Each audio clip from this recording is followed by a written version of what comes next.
এই গরমে যদি পয়সা খরচ করে আর যদি চান যে কোনো রকমের আফসোস হবে না, তাহলে সেই মজাটা রাফটিং ছাড়া আর কি হতে পারে। আর বন্ধুরা, এটা আমার কিন্তু ঋষিকেশের প্রথম রাফটিং ছিল, তো মজা, এক্সাইটমেন্ট, ভয় সবই ছিল, বাট ভিডিওটা দেখেই বুঝতে পারছেন যে কতটুকু মজা। আর রাফটিং করে টায়ার্ড হলে গঙ্গা কিনারায় বসে চা, ম্যাগি, পাহাড়ের আর হাওয়া, ও হো হো হো, ক্যা বাত। চলো বন্ধুরা, আজকে প্রথম আমার রাফটিং এক্সপিরিয়েন্স তোমাদের সাথে শেয়ার করি। আর তোমরা যারা অলরেডি রাফটিং করেছো, তোমরা জানো যে রাফটিংই বোধহয় পৃথিবীর এমন একটা জিনিস যেটা মধ্যে পয়সা খরচ করলে কোনোদিন আফসোস হয় না, পয়সাটা পুরো বসুল হয়ে যায়। আর যারা এখনো রাফটিং করোনি, ভয় পাচ্ছ, তাদের জন্য আমার এই এক্সপিরিয়েন্সটা।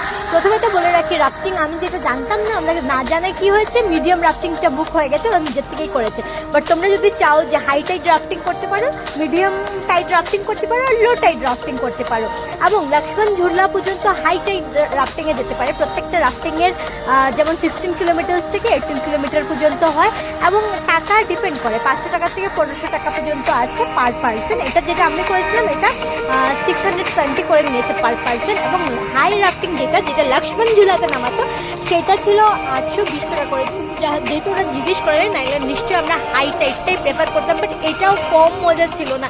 এত রিফ্রেশমেন্ট, আমি বলছি তো বন্ধুরা, মানে খেয়ে যতটা স্যাটিসফ্যাকশন লাগে না, এরকমই মানে টাকা খরচ করে তোমার কোনোদিন দুঃখ লাগবে না যে বাহ, একটা তো এক্সপিরিয়েন্স নিচ্ছি উমর ভর কে লিয়ে, আর বারবার রাফটিং করতে ইচ্ছা করবে। তো চলো আর কথা বলবো, ঋষিকেশ এত টোরের মধ্যে এটা ওয়ান অফ দ্য বেস্ট টোর। আমার তো এত বেশি ভালো লেগেছে ঋষিকেশের ওয়াদিয়া, পাহাড়, গঙ্গার হাওয়া, গঙ্গা আরতি, বাও, সব মিলিয়ে পুরা পয়সা ওসুল টোর। তোমরা যদি কত প্রাইসিং করেছিলাম, তোমরা যদি ঋষিকেশ টোর নিতে চাও, কমপ্লিট টাকা পয়সা কত খরচ হয়েছে জানতে চাও, তাহলে আমাকে একবার বলো, তাহলে আমি তোমাদের জন্য আরেকটি ভিডিও ইন ডিটেলস বানিয়ে দিব। আপাতত তোমরা এই গঙ্গার হাওয়ার মজা নাও, আর নাও রাফটিং এর হাওয়ার মজা। স্পেশালি এই ভিডিওটা আমি বানাচ্ছি আমার শিলচরের মানুষের জন্য, কারণ আমি জানি যে এখন শিলচরে অনেক গরম, বৃষ্টি, তোমরা অনেকটাই টায়ার্ড ফিল করছো ব্রেনে। তাই আমি চাই যে আমার সাথে তোমরা একটু ঋষিকেশ ঘুরে একটু ব্রেনকে রিফ্রেশ করে নাও।